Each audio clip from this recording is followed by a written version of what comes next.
आज मैं एक हॉरर मांगा 100 सिग्नल्स को एक्सप्लेन करने वाला हूँ, जो कि 2015 में ही आई थी और इसकी एक लाइव एक्शन मूवी भी आई थी जो कि 2019 में ही रिलीज हुई थी। लेकिन ओरिजिनल तो ओरिजिनल होता है। तो बढ़ते हैं वीडियो के पार्ट 1 की तरफ।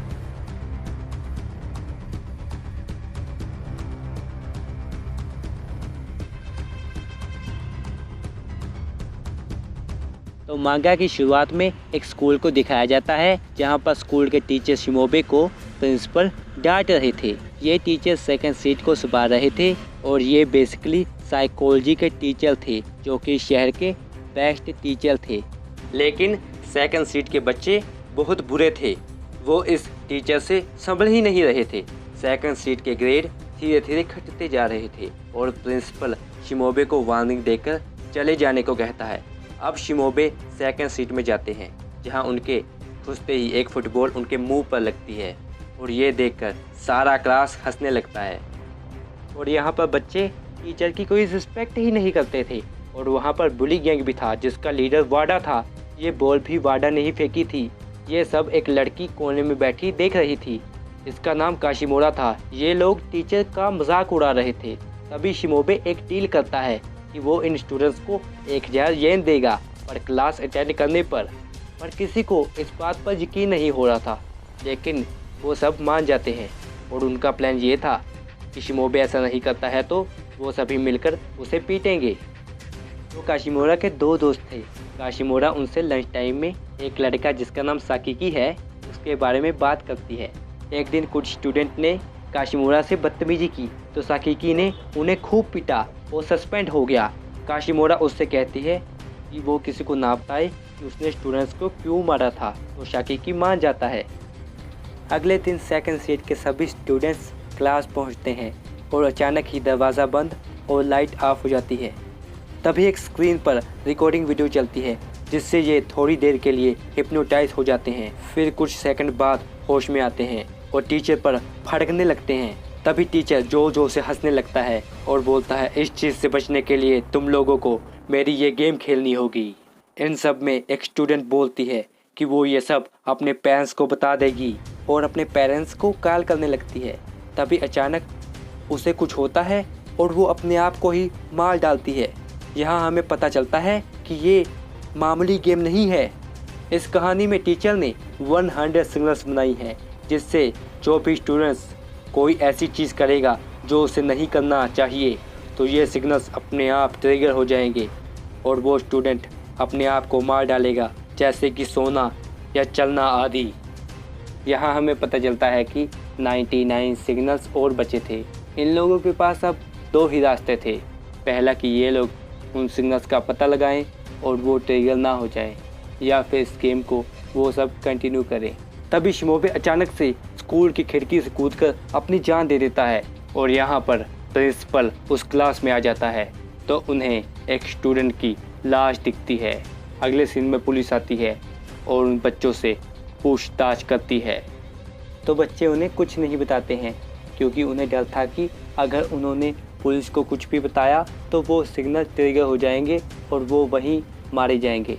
यहाँ काशिमोरा को वॉशरूम जाना था तो वो अपने आप को कंट्रोल कर रही थी, पर वहाँ एक और लड़की थी जो ये कंट्रोल नहीं कर पाई और अपने ही पैंट में वॉशरूम कर देती है, जिससे सिग्नल ट्रिगर होने पर उसकी भी मौत हो जाती है। वाडा को यहाँ पता चलता है कि शिमोबे ने रोज़मर्रा की चीज़ों का सिग्नल नहीं बनाया है, उसने सिर्फ वही चीज़ों का सिग्नल बनाया है जिसे हम हड़बड़ी में करेंगे। यहाँ काशिमोरा वॉशरूम जाती है, वहाँ उसे आइसावा मिलता है। आइसावा ठरकी लड़का था।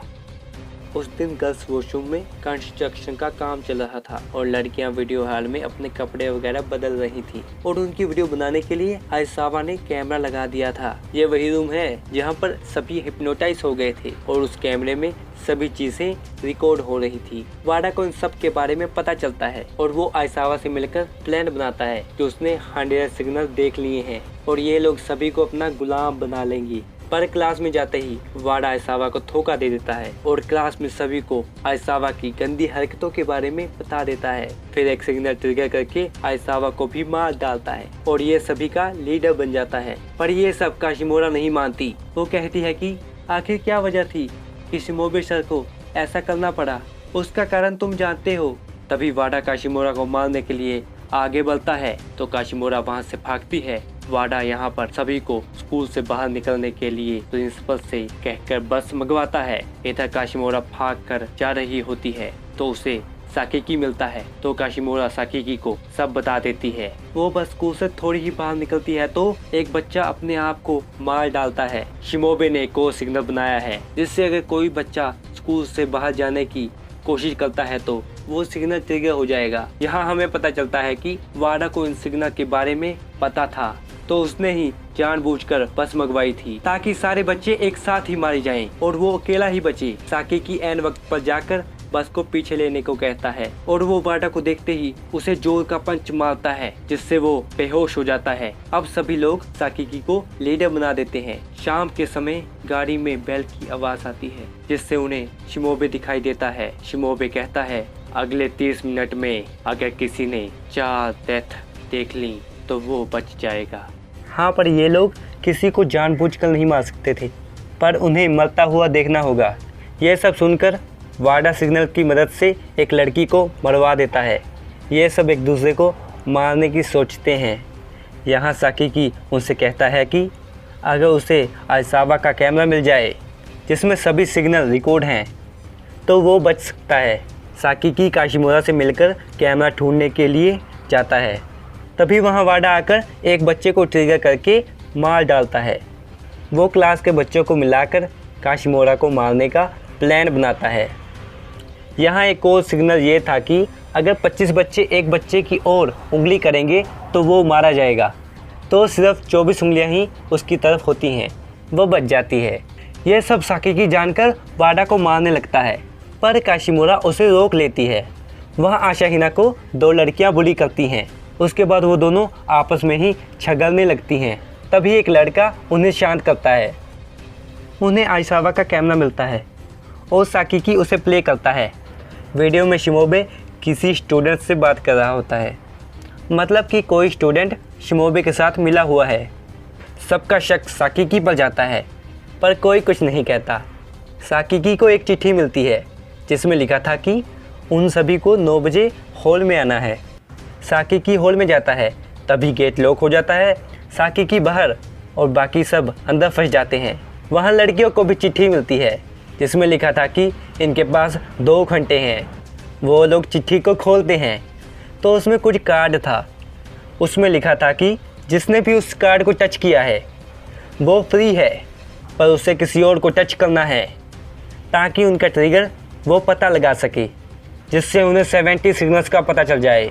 आशाहिना टच करने के लिए सुनोडा को चुनती है क्योंकि उन्होंने उसे बहुत बुली किया होता है।